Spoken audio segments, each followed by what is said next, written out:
ಆತ್ಮೀಯ H16 news ಅರ್ಥಾತ್ ಹೇ ಸೀತಾರಾಮ್ಗೆ ಸ್ವಾಗತ. ನಾನು ನಿಮ್ಮ MIF ಮಲ್ಲಪ್ಪ ಜೂದವರ. ಆತ್ಮೀಯರೇ, ಈಗಾಗಲೇ ಬಹಿಷ್ಕಾರದಂಥ ಕೆಲಸಕ್ಕೆ, ಕೆಟ್ಟ ಕೆಲಸಕ್ಕೆ 3 ವರ್ಷ ಶಿಕ್ಷೆ, 1 ಲಕ್ಷ ರೂಪಾಯಿ ದಂಡದ ಮಸೂದೆಯನ್ನು ಮನಸ್ಸು ವಿಚಾರ ಮಾಡೋ ಬೆನ್ನಲ್ಲೇ ದ್ವೇಷ ಭಾಷಣ ಇದಾಗಲೇಬೇಕಾದ್ರಿ.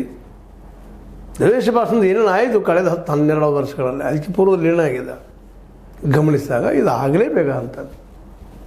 ಬಾಯಿಗೆ ಬಂದಂಗೆ ಮಾತಾಡೋದು, ಇನ್ನೊಬ್ಬರ ಧರ್ಮದ ಬಗ್ಗೆ ಕೀಳಾಗಿ, ಜಾತಿಗಳ ಬಗ್ಗೆ ಕೀಳಾಗಿ, ಹೆಚ್ಚು ಮೇಲೆ ಮಾಬ್ ಲಿಂಚಿಂಗ್ ಮಾಡಿ ಕೆಲವು ಕೊಲೆಗೂ ಕಾರಣ ಆಗಿದ್ದು. ಯಾವ್ಯಾವುದೋ ಕಾರಣಕ್ಕೆ, ಯಾವುದೇ ಧರ್ಮ ಇಲ್ಲದು.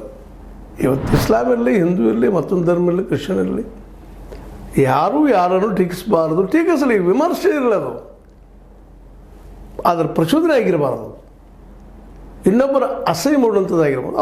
ಅವ್ರ ನಂಬಿಕೆ, ಅವರವರ ವಿಚಾರಧಾರೆಗಳು, ಅದರ ಬಗ್ಗೆ ದ್ವೇಷ ಪೂರಿತವಾಗಿ ಮಾತಾಡೋದು ನೋಡಿದ್ದೀವಿ ನಾವು. ಸಾಕಷ್ಟು ಜನ ಬಲಿನೂ ಆಗಿ ಹೋದರು. ಹೀಗಾಗಿ ಇವತ್ತು ಕರ್ನಾಟಕದಲ್ಲೇ ಈ ಕಾಂಗ್ರೆಸ್ ಸರ್ಕಾರ ಇದು ದ್ವೇಷ ಭಾಷಣಕ್ಕೆ ಕಡಿವಾಣ ಹಾಕಬೇಕು ಅನ್ನುವಂಥ ನಿರ್ಧಾರ ಮಾಡಿ ಇದಕ್ಕೆ 7 ವರ್ಷ ಜೈಲು ಶಿಕ್ಷೆ.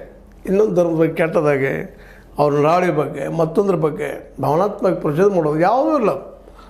ಯಾವುದೇ ಭಾವನಾತ್ಮಕ, ಮಾನಸಿಕ, ದೈಹಿಕ, ಸಾಮಾಜಿಕ ಅಥವಾ ಆರ್ಥಿಕ ಹಾನಿ ಇದು ಉಂಟು ಮಾಡ್ತಾ ಇತ್ತಂದ್ರೆ ಯಾರದ್ದೇ ಆಗಿಲ್ಲ. ಅದು ಸಾಮರಸ್ಯ, ವ್ಯಕ್ತಿತ್ವ, ಸಮಾಜಕ್ಕೆ ಧಕ್ಕೆ ತರುವ ದತ್ತಾಂಶ ಸಂದೇಶ